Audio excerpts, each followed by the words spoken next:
This fish is less than an inch long, but it kills its prey in 1/10 of a second. The human eye can't even catch it. High-speed cameras barely can. And this fish is currently sitting on a pet store shelf. In the aquarium hobby, small does not mean harmless. Some species are equipped with weapons wildly disproportionate to their size, dangerous, fast, or sophisticated far beyond what their bodies would suggest. Today we're talking about those species. One fish per section, one weapon per fish. And there's one fish on this list whose output exceeds the physical limits of vertebrate muscle tissue. You'll understand when we get there. Archerfish, the sharpshooter that solves physics. It's waiting beneath the water's surface. Up above, sitting on a branch, there's an insect. Distance, 10 feet. There's light refraction. The image distorts at the water's surface. The insect doesn't appear where it actually is, but at a slightly different angle. The archerfish calculates for this and fires. It forms a narrow channel in its mouth, pressing its tongue to the roof, then releasing a high-speed jet of water. But this isn't a simple spit. It actively controls the opening speed of its mouth to adjust the kinetic energy of the water jet based on the distance of the target. More power for a farther target, less for a closer one.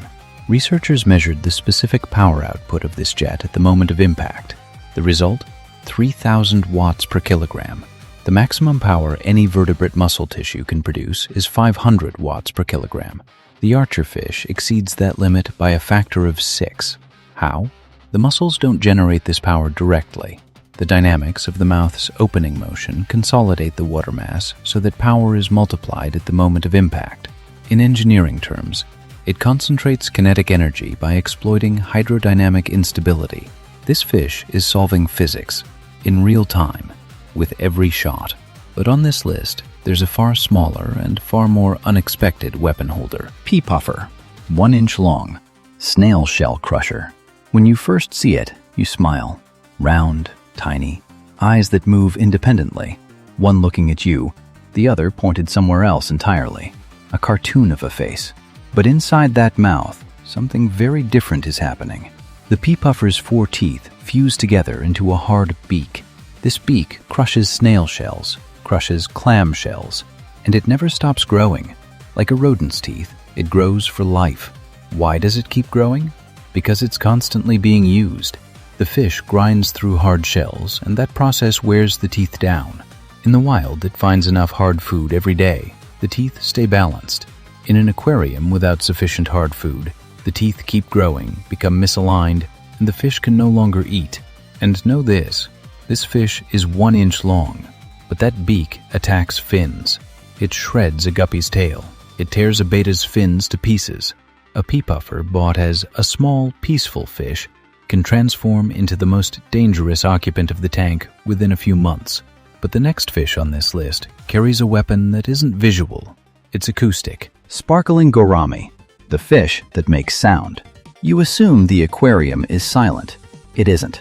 The sparkling gourami produces sound, real, audible sound. And it does this for a single purpose: communication and warning. Generated by the contraction of its labyrinth organ, this sound functions as both a territorial signal and a mating call. When a rival male approaches, the sound intensifies. The message, "This is mine," converts into audio. This is an extremely rare ability in freshwater aquariums. The vast majority of fish either can't produce sound at all, or do so at frequencies the human ear can't detect. The sparkling gourami's sound is directly audible, and it isn't passive. It works like an active weapon to deter rivals, attract females, and mark territory. When you put this fish in your aquarium, you realize the silence hasn't ended. You just need to listen more carefully. But now we've arrived at the only species on this list that deploys a chemical weapon. Dragonet, the toxic mucus shield. Visually, the dragonet is the most striking fish on this list. Neon blue lines, orange base, a breathtaking appearance from every angle. And beneath that beauty is a chemical defense system. The dragonet's skin contains glands that secrete toxic mucus. When this mucus comes into contact with an attacking fish's mouth, the effect is immediate: pain, burning, rapid withdrawal. This isn't passive venom. When the fish feels threatened, it actively concentrates this mucus, Sharks have been observed spitting out a dragonet after swallowing it, but be careful. This defense system works in the aquarium too. If you handle a dragonet roughly, catch it too quickly, or stress it, you can reach its mucus.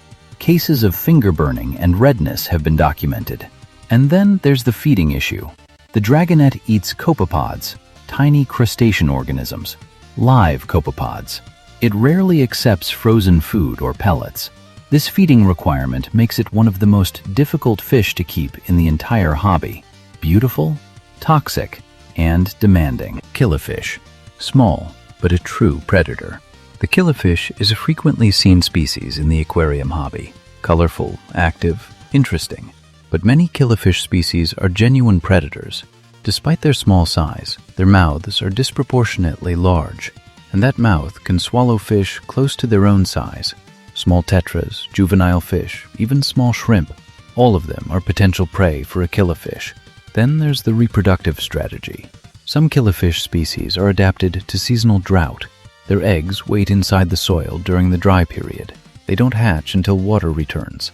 This strategy makes them suited to the harshest living conditions in their habitat, and that resilience shows up in the aquarium too. They're far more tolerant of parameter fluctuations and small disruptions than most species. Most owners realize far too late that this cute-looking fish is actually a sophisticated hunting machine. Which weapon is the smallest and most insane? You watched this list from start to finish. The Archerfish produces power that exceeds the vertebrate muscle limit by a factor of 6. The pea puffer crushes snail shells at 1 inch long. The sparkling gourami uses sound as a weapon. The dragonet's chemical defense system turns away sharks. The killifish hunts anything close to its own size. Which one wins? The answer depends on how you define weapon. In raw power, the Archerfish. In proportionality, the pea puffer. In sophisticated chemistry, the dragonet. In ecological adaptability, the killifish. But they all share one characteristic. They're equipped far beyond what their size would suggest. And that characteristic reveals just how complex the biology hidden behind their small appearances truly is. This fish is less than an inch long, but it kills its prey in a tenth of a second. And every fish on this list proves that small doesn't mean harmless or simple. The Archerfish solves physics. The pea puffer crushes shells. The sparkling gourami produces sound. The dragonet runs a chemical defense system. Inside those small bodies behind the glass are systems shaped by millions of years of evolution. Which one did you find most surprising? And do you have any of these species in your aquarium? Write it in the comments. In the next video, I'll be covering fish that look the most pointless but turn out to be complete monsters.